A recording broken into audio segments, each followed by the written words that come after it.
₹20,000 कमाने वाला आदमी, कोई आदमी 500 रुपए के चेक का बिजनेस मेरे पास लेकर आता, मैं कभी आता ही, मेरा ईगो भड़क जाता। और मेरे बॉस को अच्छी तरह पता था कि ये मेरे से ज्यादा इनकम कमाता है, बॉस बोले मैं हूं। अगर मैं इसे कहूंगा कि चल तेरे को बिजनेस बताता हूं तो ये कहेगा अच्छा तू मुझे बिजनेस बताएगा, मैं तो बिजनेस 6ठी क्लास से करता हूं, पहले दिन वाला मुझे क्या बिजनेस बताएगा। लेकिन उसने मेरे ईगो को हर्ट नहीं किया। वो मेरे पास आया, उसने कहा मुकेश जी सुबह 10 बजे मेरे घर पर आओ, मुझे भी बिजनेस करना है। पिछले संडे को मेरे कुछ दोस्त आए थे, उन्होंने मुझे कुछ समझाया, मुझे कुछ समझ में नहीं आया, क्योंकि मेरे दादाजी पिताजी कभी किसी ने बिजनेस किया नहीं। तो मैंने अपने दोस्तों से कहा कि मेरा एक दोस्त है जो बड़ा बिजनेसमैन है, उसे समझा दो, अगर वो समझ जाएगा ना तो फिर मैं भी कर लूंगा। इसलिए प्लीज मेरी हेल्प करो, सुबह 10 बजे मेरे घर पर आओ और तुम वो प्लान समझकर मुझे बता दो कि मुझे करना है कि नहीं करना, मुझे करना है कि नहीं करना। मैंने कहा ठीक है ओके सर आ जाऊंगा। दिमाग में कोई लोड ही नहीं था, क्योंकि मुझे तो समझ नहीं था। यहां पर कुछ लोगों को लोड इसलिए कि उनको लग रहा है उनको समझना है, इसलिए लोड है। मुझे तो समझना ही नहीं था, मेरे को समझकर बताना था कि तुझे करना है कि नहीं करना। मैंने कहा ओके सर सुबह 10 बजे आ जाऊंगा। तो बॉस मुझे क्या कहता है, देख 3 बातों का ध्यान रखना। मैंने कहा कौन सी बात। एक, टाइम पे आ जाना 10 बजे। अगर तू टाइम पे नहीं आया और पूरी बात समझी नहीं तो जिंदगी तो मेरी खराब हो जाएगी ना। तेरे क्या फर्क पड़ेगा, तू तो लेट आ रहा, जिंदगी तो मेरी खराब हो जाएगी। तो सोन 10 बजे आ जाना। मैंने कहा हाँ ठीक है सर 10 बजे आ जाऊंगा। दूसरी बात सोन, पेन डायरी जरूर लेते हुए आना, क्योंकि तू कुछ लिखना भूल गया तो जिंदगी मेरी खराब हो जाएगी। मैंने कहा सर पेन डायरी भी लाऊंगा। तीसरी बात याद रखना, आगे आगे आकर बैठना, पीछे कुछ समझ में नहीं आता। अगर तुझे कुछ समझ में नहीं आया तो जिंदगी तो मेरी खराब हो जाएगी ना, मेरी खराब हो जाएगी, मेरी खराब हो जाएगी। के मुझे आगे आकर बिठा दिया और मैं आगे फ्रंट सीट पर आकर बैठ गया, पेन डायरी को खोलकर एकदम तैयार। मैंने कहा ये कार्टून जो भी आएंगे जो भी बताएंगे मैं तुरंत लिख लूंगा और बॉस को बता दूंगा कि तुझे करना है कि नहीं करना। अब मैं पेन डायरी लेकर तैयार। लेकिन सेमिनार मीटिंग चालू होते ही 10 आदमी बैठे थे। आदमी चालू होते ही एक आदमी सूट में आया, गर्मी में, अगस्त का महीना, राजस्थान में टेम्परेचर 48 डिग्री, और इसने सूट पहन रखा मेरी तरह। मैं फुल कंफ्यूज। मैं सोच रहा था ये कौन से प्रदेश के आदमी हैं, इनको इतनी गर्मी में इतनी सर्दी क्यों लग रही है, इन्होंने सूट क्यों पहना है। अभी तो आपके मन में कोई प्रश्न पैदा होता है तो गूगल चला लेते हैं। मैं कुछ भी बोलूं वो सही है कि गलत है, हमारे बच्चे, हमारे दोस्त, आप लोग सब गूगल में उसको क्लियर कर लेते हैं कि ये सही है कि गलत है। लेकिन हमने जब बिजनेस चालू किया कोई गूगल इंटरनेट चालू ही नहीं हुआ था इंडिया। उस समय पड़ोसी ही सबसे बड़ा गूगल होता था, हर चीज को कंफर्म पड़ोसी से करते थे। तो मैंने पड़ोसी को कोहनी मारी और धीरे से पूछा कि सर इस आदमी ने गर्मी में सूट क्यों पहन रखा। तो मेरा पड़ोसी कहता मैं भी 15 मिनट से यही सोच रहा हूं। तो मुझे बड़ी खुशी हुई कि मेरा पड़ोसी मेरे जैसा है। हमें खुशी कब होती है जब हमारा पड़ोसी हमारे जैसा होता है ना। अब बाजार में आप किसी के पास जा रहे हो और हाथ मिलाकर बोलो हेलो क्या हाल चाल है, वो कहता बस यार चल रही है, कट रही है, तो आपके चेहरे पर ऑटोमेटिक मुस्कुराहट आती है, ये तो मेरा भाई है, इसकी भी चल रही है और मेरी भी चल रही है। किसी को टेंशन में लाना है तो तरीका बताता हूं, किसी को टेंशन में लाना है तो तरीका बताता हूं। हाथ मिलाकर बोलना, कोई आपसे पूछे कि क्या हाल चाल है तो 5 मिनट तक बोलते रहना। जबरदस्त धमाका हो गया, मजा आ गया, जिंदगी के आनंद ले रहा हूं, जीवन में कभी इतने आनंद नहीं आए। पागल हो जाएगा वो, तेरी बात ही नहीं सुनेगा, भाग जाएगा, ये मेरा भाई नहीं है। तो कहिए मेरे जैसा आदमी नहीं है, कैसी बातें कर रहा है उल्टी पुल्टी। आम आदमी तो ऐसी बातें करता है, हमें खास आदमी की तरह बातें कर। क्यों बोले कि हम ठीक नहीं है, हम तो हर चीज को अच्छा कह कह के अच्छा बना दे, हर चीज को अच्छा कह कह के अच्छा बना देंगे। 95% पुरुष मित्रों को ये पता है कि मेरी जो शादी हुई है ना जिससे, उससे ठीक और मिल सकती है। 95% को ऐसा लगता है कि इससे अच्छी मिल सकती थी, लेकिन 97% महिलाओं को लगता है कि इससे अच्छा बंदर मिल सकता था। मतलब पुरुषों से परसेंटेज महिलाओं का ज्यादा है यहाँ पर। 97 को लगता है जो भी अभी कार्टून आया है ना हमारे पास उससे अच्छा आ सकता था। 97% सर्वे के मुताबिक बता रहा हूं, सबको लगता है कि जो हमें मिला उससे अच्छा तो मिल सकता।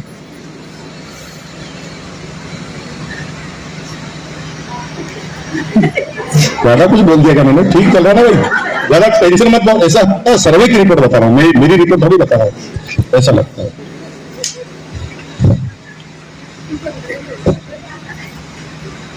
फिर आके बैठ गया, बातें चालू हुई, पहला कार्टून स्टेज पर आया, आते ही बोलता है बजाओ ताली।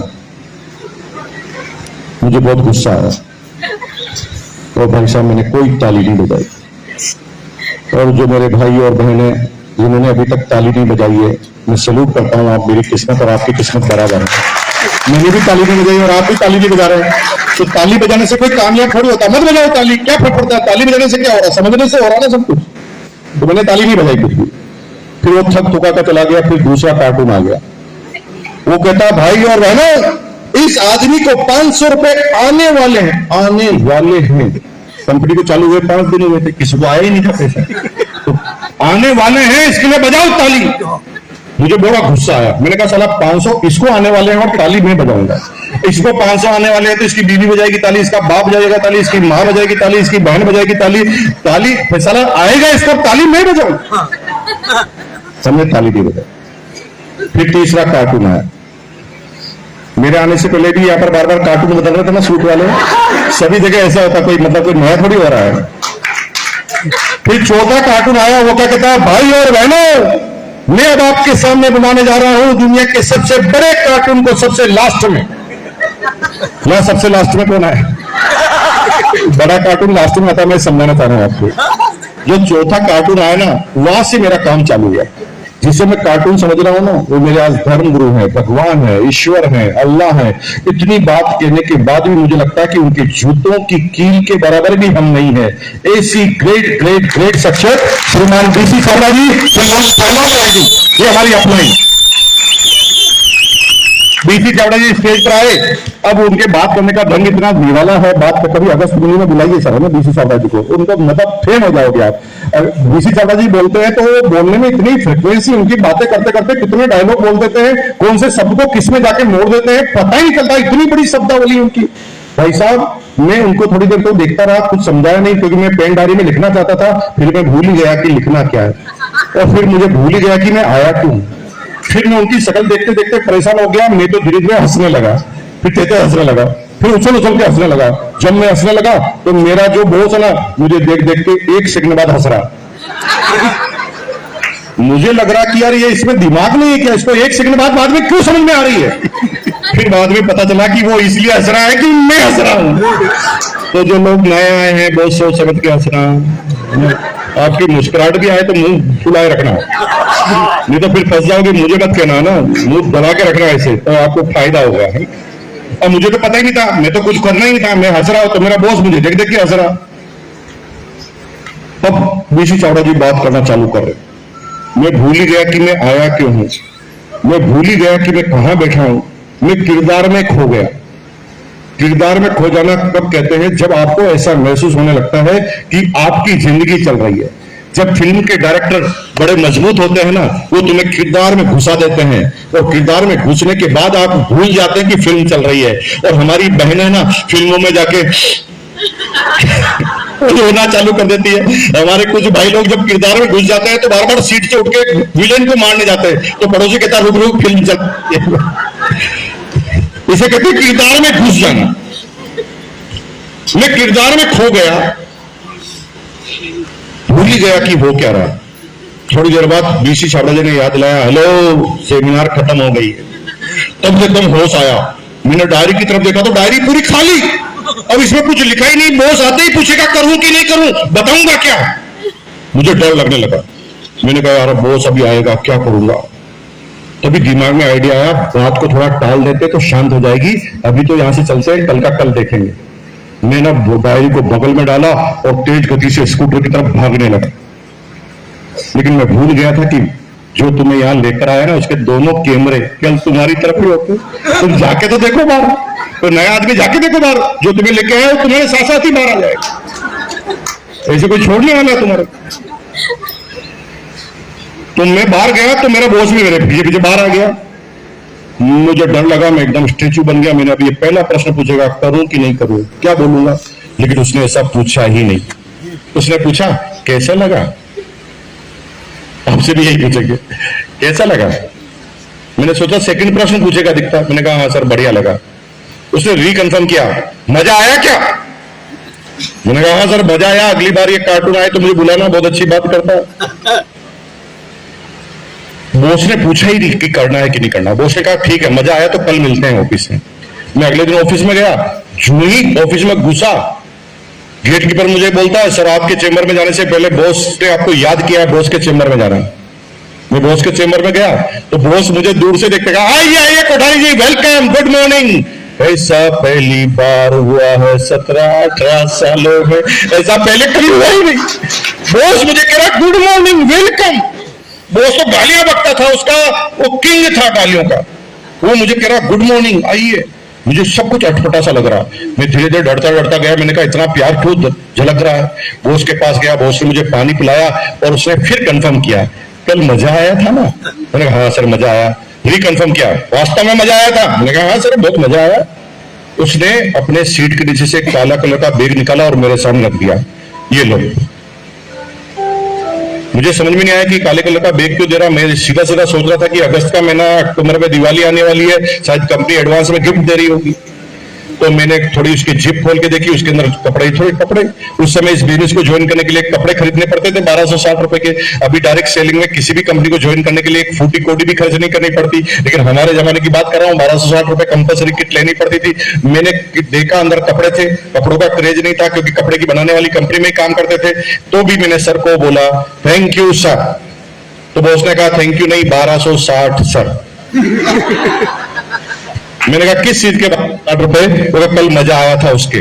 पहली बार पता चला कि मजा आने का इतना बड़ा परिणाम होगा, 1260 रुपए देने पड़े।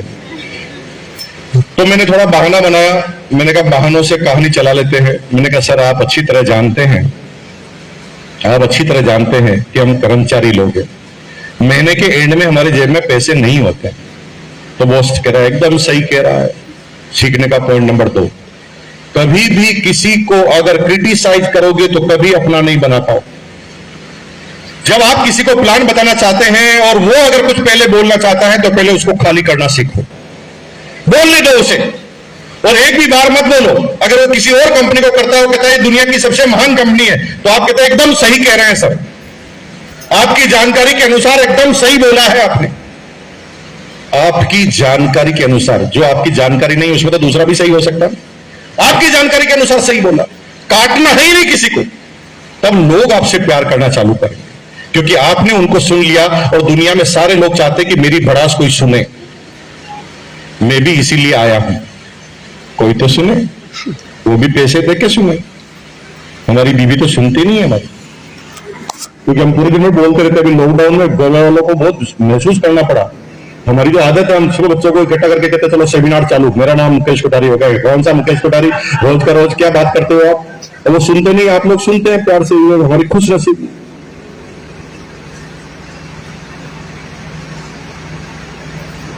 बॉस ने कहा, मैंने कहा सर पैसे होते नहीं लास्ट देते में, तो बॉस ने कहा यार सही कह रहा है, सारे कर्मचारियों का एक ही हाल है। अब उसने कहानी सुनाना चालू किया कि एक कर्मचारी की जीवन कैसे होता है बताऊं? मैंने कहा बताओ। हमारी जिंदगी कैसे होती है बताऊं? मैंने कहा बताओ। 1 से 7 निकलती खुशी, 1 से 7 निकलती है खुशी खुशी। कैसे निकलती है, क्यों निकलती है 1 से 7 खुशी खुशी? सैलरी मिलती है, क्योंकि सैलरी मिलती है। 1 से 7 खुशी खुशी, 7 से 14 राजी खुशी, 14 से 21 कसा कसी, 21 से 28 फाका कसी। सारे कर्मचारी का यही हाल होता है, कितनी भी सैलरी मिले सारे कर्मचारी इसी जिंदगी को जीते। मेरे बॉस ने मेरे हाँ में हाँ मिला दी, मैं भी मुस्कुरा गया। तभी बॉस ने कहा मुझे पता है तेरे पास पैसे नहीं होंगे, ये तो मैं पहले ही जानता था, इसलिए पेपर लाया हूं, इस पे साइन कर, सैलरी से ऑटोमेटिक कट जाएगा। और मेरे हाथ में पेन पकड़ा। अब पेन पकड़कर मुझे साइन करने थे, 2 सेकंड का समय था, 2 सेकंड में एनालाइज करना था कि करूं कि नहीं करूं, एक और बहाना फेंकूं या साइन करूं। तभी मैंने एनालाइज किया, अगर नहीं करूंगा तो क्या क्या प्रॉब्लम होगी, नहीं करूंगा तो बॉस नाराज होगा, बॉस नाराज हो जाएगा तो इंक्रीमेंट कमेटी का प्रेसिडेंट है वो, 2000 इंक्रीमेंट लगेगा तो 1000 ही लगाएगा, 1000 इंक्रीमेंट लगाएगा तो साल के 12000 का नुकसान है, साल के अगर 12000 का नुकसान है तो अगर हमारी 40 साल की सर्विस है तो इतना लाखों रुपए का नुकसान हो जाएगा। और अगर इतना नुकसान हो जाएगा तो भाई साहब उसमें ब्याज जोड़ो तो 10-20 लाख का नुकसान हो जाएगा। आज साइन करना जरूरी है। और मैंने फट से साइन कर दिए क्योंकि मुझे बिजनेस से मतलब नहीं था, बॉस को नाराज नहीं करना। मैंने साइन किया, किट लेकर आ गया। उस किट को मैंने कहां जाकर फेंका मुझे अभी तक नहीं मिली, क्योंकि मुझे कोई बिजनेस से कोई लेना देना ही नहीं था। उस किट को ले लिया था क्योंकि बॉस को नाराज नहीं करना था। कई लोग ऐसे ज्वाइन हुए हैं और कई लोग ऐसे ज्वाइन होते हैं जिसको केवल ज्वाइन करा देते हैं, उसके बाद वो कभी भी ना आरसीएम का नाम जानता है ना आरसीएम का कोई प्रोडक्ट लेता है। ऐसे आदमी को ज्वाइन करने का कोई फायदा नहीं भाई, क्योंकि संख्या बढ़ा रहे हो आप, और संख्या बढ़ाओगे तो नेगेटिविटी आएगी। मैंने फेंक दिया किट को, लेकिन अब चक्कर क्या पड़ा था कि बॉस ने उसकी डायरी में मेरा नाम लिख दिया।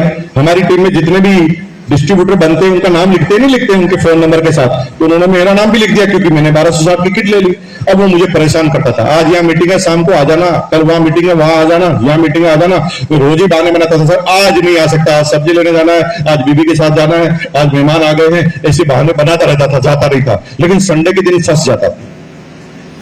संडे के दिन इसलिए फंस जाता था क्योंकि बॉस का घर मेरे सामने था, उसकी बालकनी से मेरा ड्राइंग रूम साफ दिखता था कि मेहमान आया कि नहीं आया, और स्कूटर से पता चल जाता है कि मैं वहां पर हूं कि नहीं है। और वो संडे के दिन मुझे फंसा देता था, मुकेश घर पे है ना, आजा। अब क्या बोलूं, नहीं हूं, फोटो तो पड़ा हुआ, मेहमान आया तो मेहमान तो कोई दिख नहीं रहा ड्राइंग रूम में, क्या करें। तो मुझे संडे के दिन जाना पड़ा। पॉइंट नंबर 3, इस बिजनेस की सेमिनार में आने से यह मत समझ लेना कि तुम इस बिजनेस में कामयाब हो जाओगे। सेमिनार में वन वे संवाद चलता है, जहां पर एक आदमी बोलता है, सब लोग सुनते हैं। कामयाबी तब होती है जब मन की शंकाएं निकलती है, मन के अंदर जो छुपे हुए प्रश्न है, जब तक उसका आंसर एक आदमी को नहीं मिलता तब तक कोई भी आदमी रिस्क लेना नहीं चाहता, और वो काम करेगा भी। अब क्या हुआ, सब बैठे थे, 6-7 लोग ज्वाइन हुए थे पूरे सप्ताह में, मैं भी बैठा था। एक एक का नंबर मेरी अपलाइन ने मेरे से पूछा, तुम कुछ करते क्यों नहीं? मैंने कहा सर क्या करना है? वो अभी तक पता नहीं चला। मैंने कहा नहीं पता चला, सिंपल है। मैंने कहा क्या सिंपल है? जो मैंने तुम्हारे साथ किया तुम लोगों के साथ करो। मैं खुद कंफ्यूज हो गया कि इसने मेरे साथ किया क्या। मैंने कान में जाके धीरे से पूछा कि आपने मेरे साथ किया क्या? वो क्या तेरे को मीटिंग में ले गया था कि नहीं ले गया था? मैंने कहा हाँ ले गया था। तुझे मजा आया था कि नहीं आया था? मैंने कहा आया था। फिर तेरे को किट दी थी कि नहीं दी थी? दी थी। किट किसने बनाई थी? मैंने बनाई थी, घर पर नहीं बनाई थी। किसकी थी? कंपनी की थी। तो कंपनी की हो गई सेल, तुझे मिल गया डिस्काउंट, और इन दोनों को कराने वाला आदमी मैं हूं तो मुझे मिल गया कमीशन। तू भी ये कर तो तेरे को भी मिलेगा कमीशन। मुझे गुस्सा आ गया। मैंने कहा बॉस थोड़ा स्टैंडर्ड का काम तो देख लेते। 3 करोड़ मीटर कपड़ा बेचते हैं हम, 3 करोड़ मीटर साल का, और आप 3 मीटर कपड़ा बिकवाना चाहते हैं मेरे से। मैंने बॉस को कहा बॉस मैं इस काम को नहीं करूंगा, और कसम खुदा की तुम्हें भी नहीं करने दूंगा। इसे बोलते अपने को। अगर मैं बोलूंगा मैं नहीं करूंगा तो उसका ईगो भड़क जाएगा। अपने तो बताया कि मैं तुम्हें भी ये काम नहीं करने दूंगा। बॉस को गुस्सा आ गया। बॉस ने कहा अच्छा किस चीज से शर्म आती है? सेल से। अच्छा 3 मीटर कपड़ा सेल करेगा इसीलिए तुझे शर्म आ रही है? मैंने कहा सर यही आ रही है। उसने कहा बेटा दुनिया में एक आदमी बता दे जो बिना सेल किए दुनिया के किसी भी टॉप पर चला गया हो। बिना सेल किए दुनिया के किसी भी क्षेत्र, ओनली बिजनेस नहीं, दुनिया के किसी भी क्षेत्र में टॉप पर चला गया हो, एक आदमी की बात मैं मान जाऊंगा। दुनिया में टॉप पे जाना है तो सेल करनी पड़ेगी। तुम्हें जिस सेल से शर्म आ रही है ना, तुम्हारा डिपार्टमेंट सेल ही कर रहा। तुम रेलवे में हो, 70,000 तुम्हें सैलरी मिल रही है, लेकिन रेलवे सेल करके ही तुम्हें सैलरी दे रहा है। हेलो, तुम पोस्ट ऑफिस में हो, पोस्ट ऑफिस तुम्हें 1 लाख सैलरी दे रही है, तो पोस्ट ऑफिस सैलरी क्यों दे रही है? क्योंकि वो सेल कर रही है। तुम टीचर हो, तुम्हें 70,000 रुपये सैलरी मिल रही है, तुम्हारा स्कूल तुम्हें क्यों सैलरी दे रहा है? क्योंकि वो शिक्षा को सेल कर रहे हैं, इसलिए आपको सैलरी मिल रही है। सेल करते हैं, अल्टीमेट उसी से इनकम आती है। फर्क इतना है कि हम ये भूल जाते हैं कि हम मैनेजर हैं तो सेल नहीं करेंगे। अरे मेरे भाई, तुम जब खुद के लिए सेल करते हो तो मालिक बनते हो, जब तुम लोगों के लिए सेल करते हो तो किसी को मालिक बनाते हो। सेल तो हर हाल में करेगी, तुम खुद के लिए करो कि लोगों के लिए करो। जब लोगों के लिए करोगे तो मालिक लोग ही बनेंगे, खुद के लिए करोगे तो लोग और मालिक आप खुद ही बनेंगे।